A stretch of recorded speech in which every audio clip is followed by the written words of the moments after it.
The tension in the academy grew over the following days. Word spread about humans and their performance in training. Some cadets admired them. Others resented what they saw as an unfair advantage. Brix was among those who felt bitter about it. The large reptilian had recovered from his ankle injury, but he walked with a slight limp now. He avoided Taiho in the corridors and said nothing during shared classes. Then one morning he confronted Taiho in the cafeteria. "Human," Brix said loudly. Other cadets stopped eating to watch. "I hear your species has advantages. High gravity world, dense bones, strong muscles. This is why you perform well, not because of skill." Taiho looked up from his breakfast. "I can't change where I'm from, Brix." "No, but you can prove you are not just a genetic freak. The Academy announces the Crucible test next week. Will you take it?" The cafeteria went silent. Every cadet knew about the Crucible test. It was legendary and feared in equal measure. "What is the Crucible test?" Nari asked quietly beside Taiho. An older cadet from a bird-like species leaned over. "It is the hardest challenge in the Academy. You must complete the full obstacle course while carrying the standard maximum load. 94 kilograms. It is what soldiers carry in emergency combat situations. Only 40% pass," another cadet added. "Many get injured. Spinal compression is common. Some cadets never fully recover." Taiho looked at Brix. The reptilian's yellow eyes were hard and challenging. "If I take this test, will you?" "I already signed up," Brix said. "I will prove I am stronger than any human. Then I'll take it too." Nari grabbed Taiho's arm. "Are you sure about this?" "It's a standard test. If I'm going to be a coalition soldier, I should be able to pass it." Over the next week, the Academy buzzed with news. 40 cadets signed up for the Crucible test, including Taiho, Nari, Hyun, and Brix. The training halls filled with cadets doing extra exercises, trying to prepare their bodies for the extreme weight. Medical staff prepared for casualties. They set up extra beds in the infirmary and brought in specialized equipment for spinal injuries. Instructor Velthar tried to convince the human cadets to withdraw. "This test is dangerous," the insectoid said. "You have nothing to prove." "With respect, sir," Taiho replied. "If we withdraw, everyone will say we were afraid. That humans cannot handle real challenges." Velthar's mandibles clicked in frustration. "Your pride may cripple you." But the humans would not change their minds. The morning of the test arrived cold and quiet. The cadets gathered in the main gymnasium before dawn. Medical teams stood ready.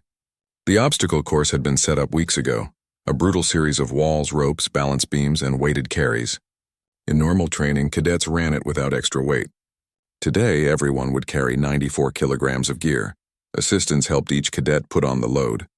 Armor, weapons, ammunition, supplies, water, and extra equipment. The pile grew on Taiho's body until he felt the real weight of it. This was heavy, much heavier than the standard load. His shoulders compressed under the mass and his legs felt the strain. Around him, other cadets looked worse. Some were already struggling just to stand. Brix's scales had gone pale and his breathing was ragged. The reptilian's body shook with effort. "Begin," Velthar ordered. The first obstacle was a climbing wall 10 meters high. Taiho approached it and grabbed the first handhold. He pulled himself up. The weight dragged at him, trying to pull him back down. His arms burned. His fingers ached. But he kept climbing, one handhold at a time, one foot placement after another. He reached the top and looked down. Several cadets were still at the bottom, unable to even start climbing. 2 had collapsed entirely, medical staff rushing to help them. Taiho went over the top and down the other side. His legs shook when he landed. The next obstacle was a series of balance beams. He stepped onto the first one carefully. The weight made balance difficult. He moved slowly, arms out for stability. Behind him, he heard a crack and a scream.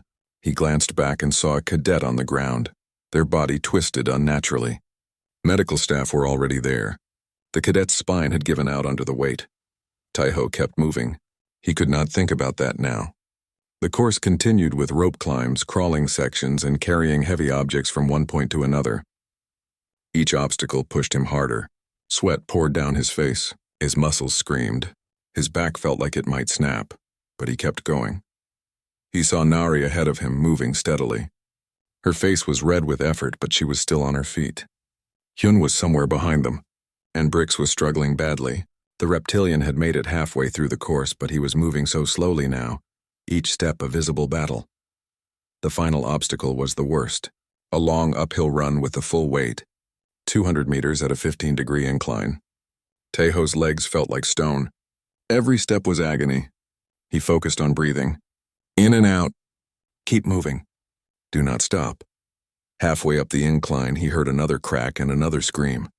He forced himself not to look. Just keep running, or walking, or crawling if necessary. Just keep moving forward. He crossed the finish line and immediately fell to his knees. Someone helped remove the weight from his body. The relief was instant and overwhelming. He gasped for air, his whole body shaking. Nari finished 30 seconds after him. Then Hyun. They all collapsed together, barely able to speak. Medical staff rushed past them constantly. More cadets were finishing, but many more were being carried off the course on stretchers. The sounds of pain echoed through the gymnasium. Finally, Brix appeared. The reptilian was barely standing. Each step looked like it might be his last. He was on the final stretch, just 50 meters from the finish line. His face showed pure determination. He was going to finish. He was going to prove himself. Then his body betrayed him. There was a horrible cracking sound. Brix collapsed like a building falling. His spine had compressed too much and something had broken. He did not move after he fell. Medical teams swarmed him. Taeho tried to stand to go help, but his own body would not cooperate. He could only watch as they carefully loaded Brix onto an anti-gravity stretcher and rushed him to the infirmary. When the test finally ended, the results were grim. 40 cadets had started. Only 12 finished. 19 had suffered various injuries. 3 cadets, including Brix, had career-ending spinal damage. They would recover with advanced medicine, but they would never be soldiers. Both Taeho and Nari finished in the top 10%. Hyun finished in the top 20%. All 3 humans had passed without major injury. The academy erupted in controversy. How had the humans done so well while species with supposedly superior physical abilities had failed? Accusations flew. Some said humans must be using illegal enhancements. Others claimed they had cheated somehow. That evening, Taeho visited Brix in the medical wing. The reptilian was in a regeneration tank, unconscious and floating in healing fluid. The doctor said he would walk again, but he would never carry heavy loads. His career as a soldier was over. Taeho pressed his hand against the tank's glass. "I'm sorry," he whispered. He had not wanted this. He had just wanted to prove himself. But the cost had been too high for too many. 3 weeks passed quickly at the academy. Taeho fell into a routine of classes, training, and study. Each day brought new lessons about coalition military tactics, alien cultures, and space combat. The physical training continued every morning, and Taeho noticed something strange. He was not struggling. The other cadets trained hard just to keep up with basic requirements. They spent extra hours in the gymnasium, building strength and endurance. Meanwhile, Taeho completed every exercise without major difficulty. So did Nari. The third human cadet, a quiet man named Hyun, also seemed to find the training manageable. On the 22nd day, Instructor Velthar brought out the standard military gear. "Today you receive your equipment," the insectoid announced. "This is what every coalition soldier carries in the field. The total weight is 47 kilograms. This is calculated as the universal comfortable load. Every species in the coalition can carry this weight safely. Assistants distributed the gear. Armor plates, weapons, ammunition, supplies, communication equipment. Taeho put each piece on, clicking straps and adjusting fits. When everything was in place, he stood up straight. The weight settled on his shoulders and hips. It felt substantial but not crushing. Around him, other cadets were moving carefully, adjusting to the load. Brix took several minutes just to stand fully upright. The reptilian's scales had lost some of their shine and his breathing was labored. "This is the weight you must master," Velthar said. "You will wear this gear for 12 hours today. Tomorrow, 14 hours. By next week, you will wear it for your entire waking period. Your bodies must adapt." The day was long and uncomfortable. Taeho's shoulders ached by evening and his feet hurt from the extra weight, but he never felt like he might collapse. During lunch, he sat with Nari and Hyun in the cafeteria. "How are you holding up?" Nari asked. She was still wearing all her gear, as were all the cadets. "Sore, but okay. You?" "Same. Honestly, this feels lighter than my hiking pack back home. I used to carry 60 pounds on 3-day trips." Hyun nodded. I did mountain training in Earth's military. We carried 70 pounds plus weapons. This is heavy, but not impossible. Across the cafeteria, they watched other cadets eating slowly, clearly exhausted. Some had removed pieces of their gear despite orders to keep it on. Medical staff moved between tables, checking on cadets who looked unwell.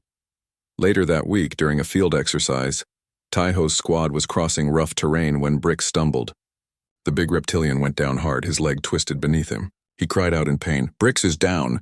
Someone shouted. Taiho ran over. The reptilian's ankle was swelling rapidly.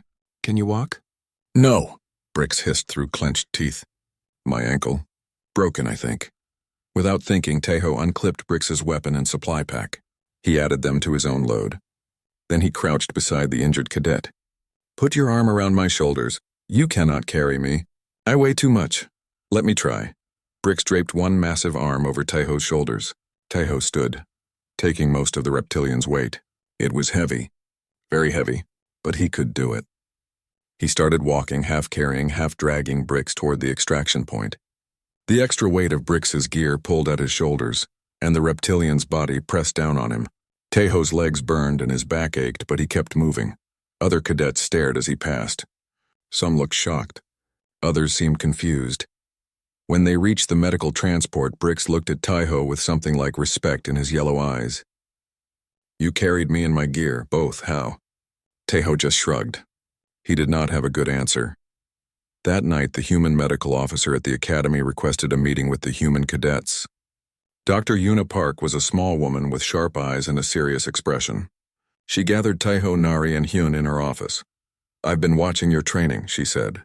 "All three of you are performing well above expectations. Too well. The other cadets train for hours just to maintain their strength. You three seem barely challenged, and is that bad?" Nari asked. "Not bad. Concerning. You're not being pushed to improve. You're coasting.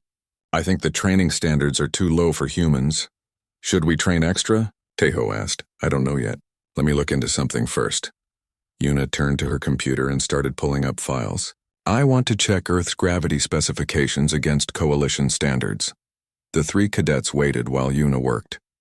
Her expression grew more serious as she read. Finally, she sat back in her chair. "I think I found the problem," she said quietly. "Coalition standard gravity is measured at 1.0 GSC. All their calculations are based on this standard." "Okay," Hyun said.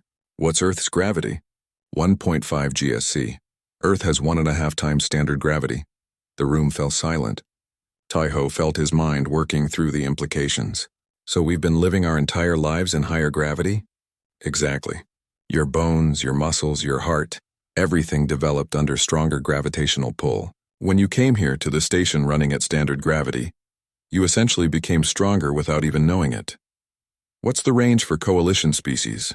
Nari asked. Yuna pulled up more data. "Most coalition worlds run between 0.4 and 0.8 GSC. Earth is an extreme high-gravity world. In fact, based on these records, Earth has the highest gravity of any inhabited coalition planet." "That explains why the training feels manageable," Hyun said. "More than manageable," Yuna replied. "That 47-kilogram standard load? In Earth gravity, it would feel like 70 kilograms. You three have been carrying the equivalent of light weights your entire lives." Taiho thought about all the times he had carried gear in Earth's military, the long marches with 60-kilogram packs, the training exercises that left him exhausted but never broken. It had all been in Earth's stronger gravity. "Does the Academy know about this?" he asked. "I'm not sure. The data is public, but I don't think anyone made the connection. Most species don't think much about gravitational differences. They just use the standard. What do we do?" Nari asked. "For now, nothing. Keep training. I'm going to talk with Instructor Velthar. This needs to be investigated properly." The cadets left Yuna's office in thoughtful silence. As they walked through the corridors, Taiho noticed things he had not paid attention to before. The way other species moved more slowly, how they seemed to tire from simple walking, the careful way they lifted objects that seemed light to him. Back in his quarters, Taiho lay awake thinking. He had always assumed humans were average. Not particularly strong or weak, just somewhere in the middle. But what if humans were not average at all? What if growing up on Earth had made them different from everyone else in the galaxy? He fell asleep with these questions in his mind, unaware that in her office Dr. Yuna Park was writing a report that would change everything. Taeho Kim stood in the massive arrival bay of Station Terminus and tried not to stare. The space station stretched in every direction, larger than any city he had seen on Earth. Thousands of beings moved through the bay, and most of them were not human. A creature with 6 legs and crystal-like skin walked past him. Another being floated by, its body mostly transparent and filled with swirling lights. Taeho had seen aliens before, but never so many different kinds in one place. He adjusted the strap of his bag and kept walking toward the registration desk. The Galactic Military Academy accepted cadets from 47 different species across the coalition. This year, only 3 humans had been chosen. Taeho was one of them. He had served 5 years in Earth's military before applying. The acceptance letter had arrived 6 months ago, and he still could not believe it was real. New human cadet, a voice buzzed from behind the desk. Taeho looked at the being sitting there. It had an insect-like body, standing upright on 4 legs with another 4 arms working on different data pads at once. Its eyes were compound and dark, reflecting rainbow colors in the station lights. "Yes, sir. Cadet Taeho Kim reporting for duty." "Instructor Velthar," the insectoid replied. Its voice came from a translator device on its chest. "You are the second human to arrive. Your quarters are in Wing 7, Level 4. Classes begin tomorrow at 600 station time." Taeho took the data pad that Velthar offered. The map showed him where to go. As he walked away, he heard Velthar clicking to another instructor. "Humans, they look so soft. I worry about their fragility and training." The quarters were small but clean. Taeho found his name on a door and entered. Inside, a human woman was already unpacking. She looked up and smiled. "You must be Taeho. I'm Nari Choi, engineering background. You? Infantry. 5 years. Good. We need some muscle on this station." Nari laughed. "Everyone here thinks we're delicate little things. One of the reptile guys told me humans look like we might break if someone pushes us too hard." Taeho set his bag down. "They said something similar during my medical exam. The doctor kept asking if I needed assistance walking to different stations. I know, right? It's almost funny." The next morning, Taeho woke at 500. Old habits died hard. He dressed in the training uniform they had provided and made his way to the main gymnasium. The room was enormous, with equipment designed for different body types and sizes. Some machines looked normal. Others were clearly made for beings with 6 limbs or no limbs at all. About 60 cadets gathered in formation. Taeho counted maybe 15 different species. He spotted Nari in the crowd and stood beside her. Next to them, a massive reptilian cadet turned and looked down at both humans. The being stood nearly 7 feet tall with dark green scales and yellow eyes. "Humans," the reptilian said. His voice was deep and rumbling. "I am Brix of the Saurian colonies. I have heard your species is new to space travel." "That's right," Taeho replied. "Only 15 years since we joined the coalition." Brix made a sound that might have been laughter. "So young. So inexperienced. You will struggle here, I think." Before Taeho could respond, Instructor Velthar clicked into the center of the room. "Attention, cadets. Today we begin physical assessments. You will complete standard exercises while wearing training frames. These frames add weight to simulate combat conditions. Each of you will wear the appropriate frame for your size." Assistants moved through the crowd handing out metal harnesses. When they reached Taeho, they gave him a frame that looked like a vest with weights attached. He put it on. It felt heavy, maybe 20 or 30 kilograms, but not terrible. He had trained with heavier gear back on Earth. Around him, other cadets were putting on their frames. Many were grunting with effort. Brix's frame looked much larger, but even the massive reptilian seemed to strain under the weight. "Begin," Velthar ordered. The exercises were basic. Climbing walls, running obstacle courses, carrying equipment across the gymnasium. Taeho moved through each task steadily. He was breathing hard by the end, but not exhausted. He finished in the middle of the pack time-wise. Nari finished right after him. "That wasn't too bad," she said quietly. Taeho nodded. Around them, other cadets were collapsed on the floor, gasping for air. Some were being helped by medical staff. Brix was bent over, his large frame heaving with each breath. Instructor Velthar walked among the cadets, making notes on a data pad. When the insectoid reached Taeho and Nari, it paused. Its compound eyes studied them both. "You two completed the course well. No signs of distress. How do you feel?" "Tired, sir," Taeho said. "But okay. Same here," Nari added. Velthar clicked its mandibles together. "Interesting.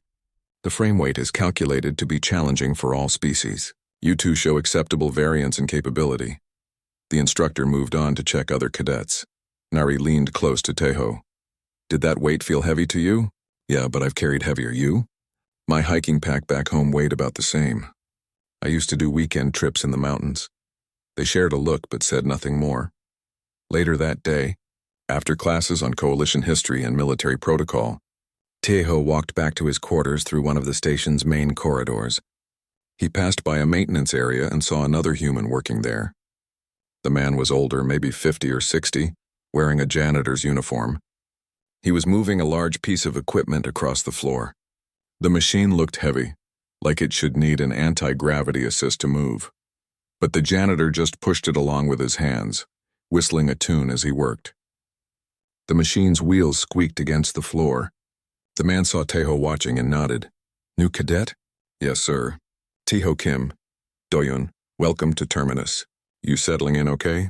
I think so. It's a lot to take in. Doyun laughed. You're telling me? Been working here 5 years and I still find new sections I've never seen. Place is huge. He gave the heavy equipment one more push, moving it into a storage area. You take care now. And don't let these aliens make you feel weak. We're tougher than we look. Tejo smiled and continued to his quarters. That night, lying in his bed, he thought about the day. The training had been hard but manageable. The other species seemed to struggle more than he expected. And that janitor moving heavy equipment like it was nothing. Maybe being from Earth gave them some kind of advantage. Or maybe it was just coincidence.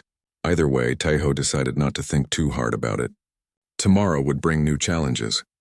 He closed his eyes and let sleep take him. The Academy Board of Directors called an emergency meeting 3 days after the Crucible test. The injury rate had been unprecedented. 3 cadets with permanent damage, 19 others still recovering. And somehow all 3 humans had passed without serious problems. Tejo sat in a waiting room outside the board chambers with Nari and Hyun. They had been called to testify about their performance. Through the door they could hear raised voices arguing. This is unacceptable, someone said. Humans must be using enhancement technology. No species should perform that well on the Crucible test. We scanned them, another voice replied. Medical analysis shows they are baseline humans. No modifications, no hidden technology. Then how? How did soft-looking primates outperform warriors from species with proven physical superiority? Instructor Velthar's clicking voice cut through the argument. Perhaps we are asking the wrong questions. Perhaps we do not understand humans as well as we think. The door opened. A staff member gestured for the 3 humans to enter. The board chamber was circular, with high ceilings and seats arranged in tiers. 20 different beings sat in those seats, representing different species and coalition interests. All of them watched the humans with suspicion or curiosity or both. Cadets, the chairman said. He was a tall being with blue skin and 4 arms. Please explain your performance in the Crucible test. How did all 3 of you pass when 70% of cadets failed? Tejo glanced at Nari and Hyun, then stepped forward. Sir, we trained as instructed. We completed the course as best we could. We did not do anything unusual. But you must have, a board member insisted. The weight that broke the spines of seasoned cadets, you carried it easily. Not easily, sir, Nari said. We were exhausted. Our bodies hurt for days after. But you finished. Without injury. Without even coming close to spinal compression. We are from a high-gravity world, Hyun said quietly. Dr. Park explained it to us. Earth has stronger gravity than most coalition planets. 1.5 standard gravities, the chairman confirmed, reading from a data pad. Yes, we know. But surely that alone cannot explain such a dramatic difference. The debate continued for over an hour. The board asked questions about Earth, about human biology, about training methods. The humans answered as honestly as they could, but they had no special secrets to share. They were just people from Earth doing what seemed normal to them. Finally, the chairman dismissed them. We will investigate this matter further. You are not accused of wrongdoing, but we must understand what happened. The 3 humans left the chamber exhausted and frustrated. They walked through the station's corridors toward the cafeteria, needing food and time to decompress. As they passed through one of the main halls, they saw a familiar figure. Doyun, the janitor Tejo had met on his first day, was cleaning the area. The older man pushed his cart along while humming an old Earth song. The board meeting was still in session in the chamber nearby. Through the open doors, Taiho could see the board members arguing intensely. Some were standing, gesturing dramatically. Others were pulling up holographic displays of data. Then Taiho noticed something. In the corner of the hall, partially blocking a service corridor, sat the training weight. The 94-kilogram block of solid metal used in the crucible test. It was supposed to be in the training facility's storage area, but someone had left it here. Probably a cadet or instructor had been showing it to the board and forgotten to put it back. The weight sat there, dark and ominous. A symbol of everything that had gone wrong with the test. Doyun noticed it too. He stopped humming and looked at the weight with mild annoyance. Then he walked over to it. "Not again," he muttered. "People keep leaving this thing in the hallways." He bent down, grabbed the weight with one hand and lifted it. Just picked it up like it was a bag of groceries. The 94-kilogram block of solid metal, the weight that had broken 3 cadets and injured 19 more, the load that was meant to push warriors to their absolute limits. Doyen held it casually under one arm while he pushed his cleaning cart with the other hand. Inside the board chamber, someone had noticed. The arguing stopped. One by one, the board members turned to look through the open doors. They stared at Doyen carrying the weight like it was nothing. The chairman stood up slowly. What is happening?" Doyen walked toward the storage corridor, completely unaware of the stunned silence around him. He was still humming his song. When he reached the corridor entrance, he paused and called out, "Hey, does anyone need anything else cleaned in there? I can come back later if you're still meeting." Nobody answered. The entire board sat frozen in shock. Doyen shrugged and continued into the corridor, the weight still tucked under his arm. His footsteps and humming faded into the distance. The chairman sat back down heavily. One of his forearms pointed at the corridor where Doyen had disappeared. "That human. That civilian maintenance worker. He just carried the standard maximum load with one hand." "That is impossible," another board member said weakly. "We all saw it," someone else replied. Instructor Velthar stood up. "With your permission, I would like to access Earth's cultural databases immediately. I believe we need to understand human society better." "Approved," the chairman said, still staring at the empty corridor. Within an hour, a research team was assembled. They pulled every available file about Earth and human civilization, historical records, cultural data, physical activity norms. They gathered in a conference room with multiple screens, reviewing information as fast as they could process it. Taiho, Nari, and Hyun were called back and asked to help explain what the researchers were seeing. The 3 humans sat at a table surrounded by confused aliens looking at human data. "This cannot be correct," a researcher said, pointing at a screen. "This says human construction workers regularly carry 40 to 50 kilograms of materials. For 8-hour shifts. That's normal," Nari confirmed. "My father worked construction. He carried concrete bags, lumber, tools. All day, every day. But that is nearly the coalition standard load. Your civilians carry this for their jobs?" "Yes." Another researcher pulled up different data. "What about this? Firefighters on Earth carry 30 kilograms of equipment, and then carry humans who weigh 60 to 90 kilograms, while running, sometimes upstairs. That's their job," Taiho said. "To rescue people from burning buildings." "This is insane," the researcher muttered. More data appeared.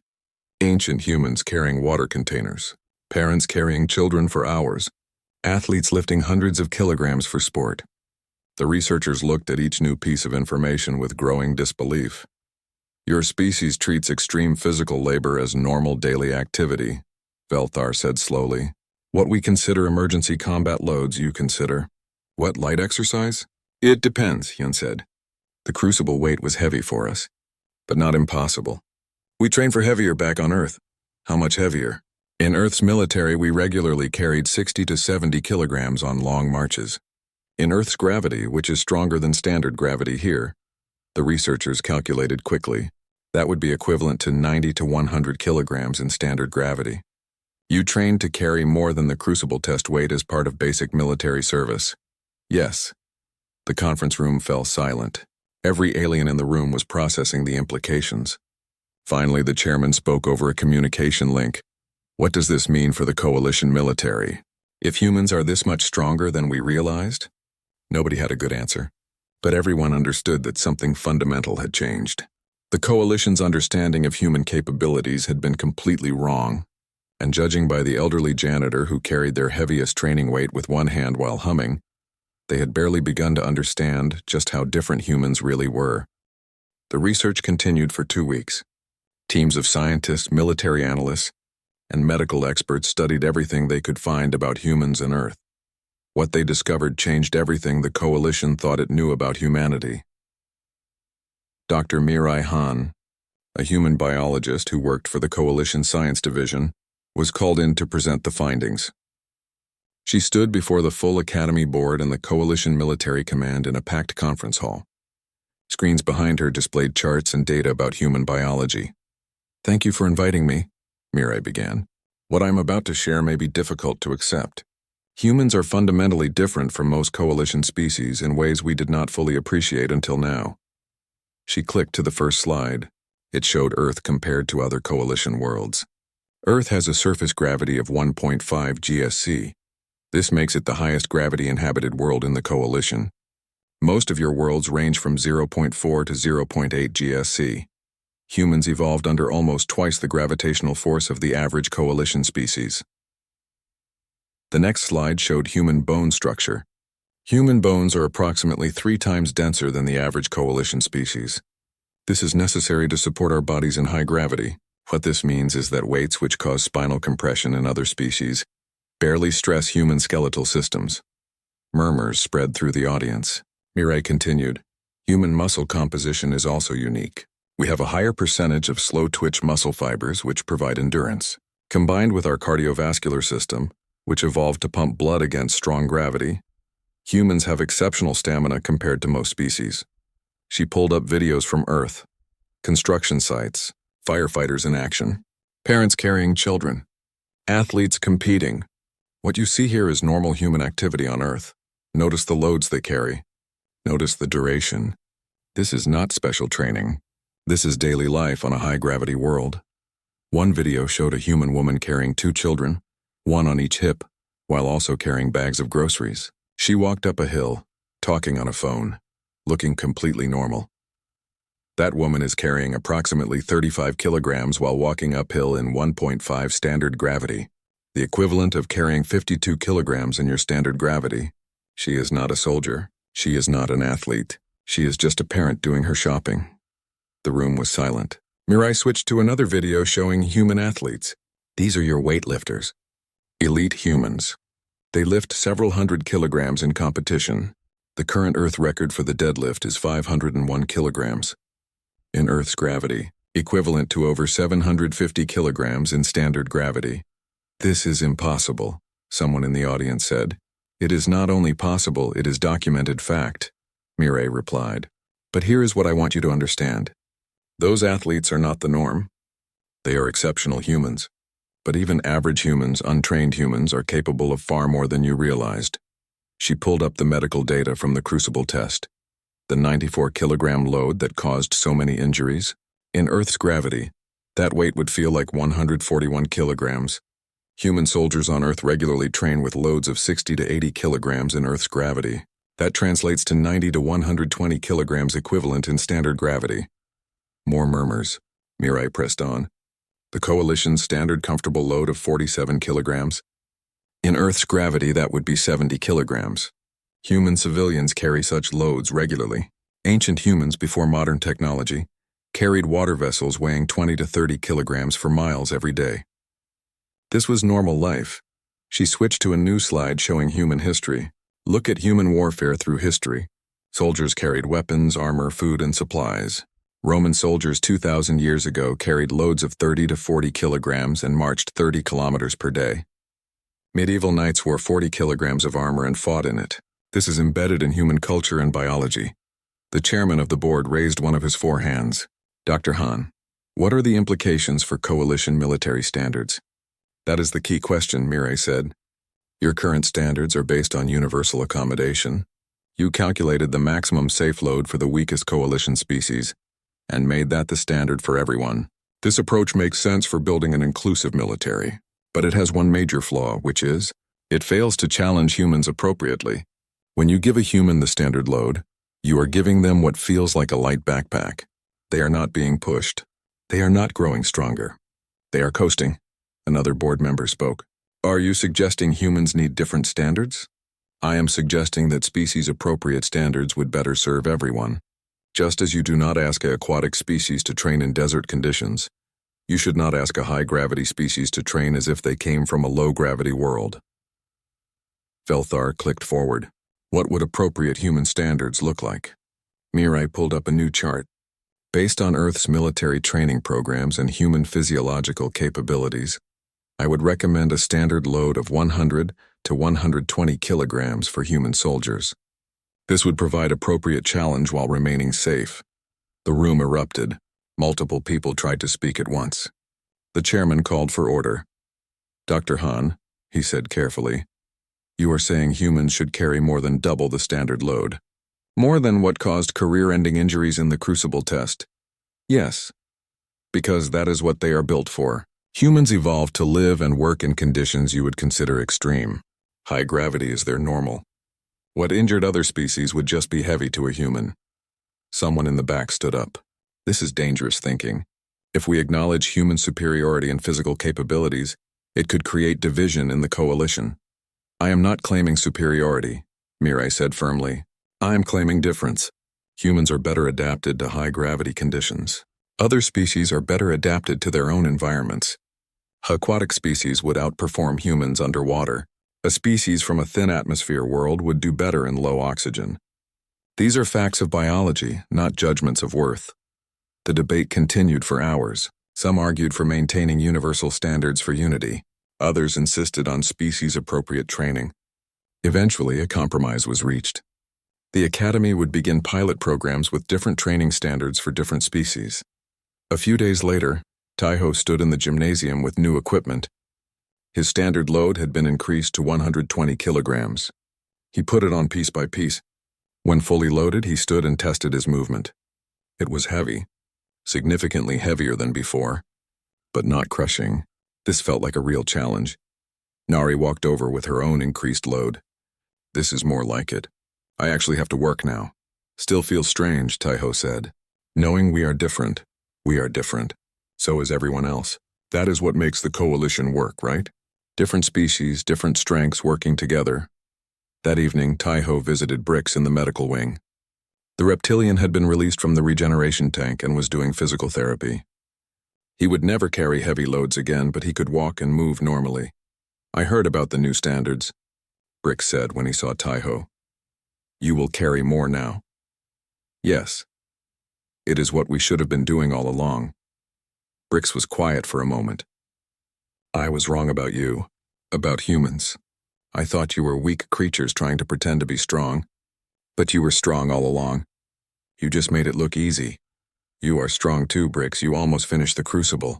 That took incredible courage. Courage and stupidity are sometimes the same thing, Brix said with a sad laugh. I pushed too hard trying to prove something. But I learned. The coalition is stronger when we accept our differences instead of competing to prove who is best. Taiho nodded. I am sorry about your injury. Not your fault. I made my choices. Brix extended his large hand. Friends? Taiho shook it. Friends.